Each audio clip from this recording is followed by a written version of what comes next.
চতুর্থ পাঠ মুরাক্কাবে গায়রে মুফিদের বৈশিষ্ট্যাবলী নিয়ে আলোচনা। মুরাক্কাবে গায়রে মুফিদের বৈশিষ্ট্যাবলী। মুরাক্কাবে গায়রে মুফিদের কতকগুলো বৈশিষ্ট্য আছে। সেসব বৈশিষ্ট্য দ্বারা মুরাক্কাবে গায়রে মুফিদকে চেনা।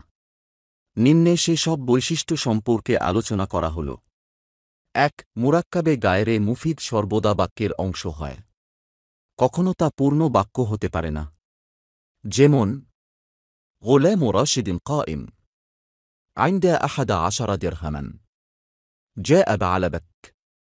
স্মরণীয় যে কোনো বাক্য দুইটি শব্দের ক্রমে গঠিত হতে পারে না। তা প্রকাশ্য লফজ হোক, যেমন রাশিদুন কাইম বিলালুন আলিম, অথবা অপ্রকাশ্য তাকদীরে হোক, যেমন ইদরিব।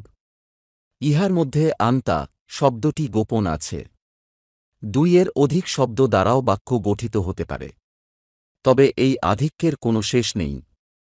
১, ২।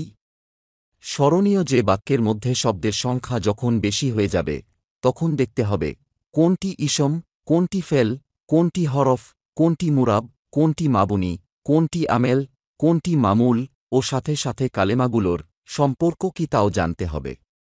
এতে মুসনাদ ও মুসনাদ ইলাইহি বের করা সহজ হয়ে যাবে এবং ইহার ফলে বাক্যের অর্থ সঠিকভাবে জানা যাবে।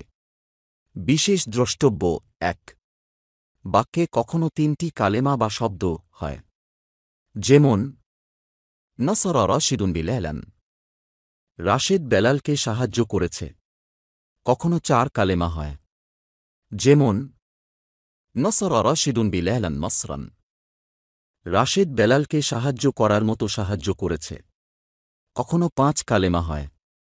যেমন নাসরা রাশিদুন বিলালান নাসরান জাইয়িদান, রাশেদ বেলালকে ভালোভাবে সাহায্য করার মতো সাহায্য করেছে। আবার কখনো তার চেয়েও বেশি হয়।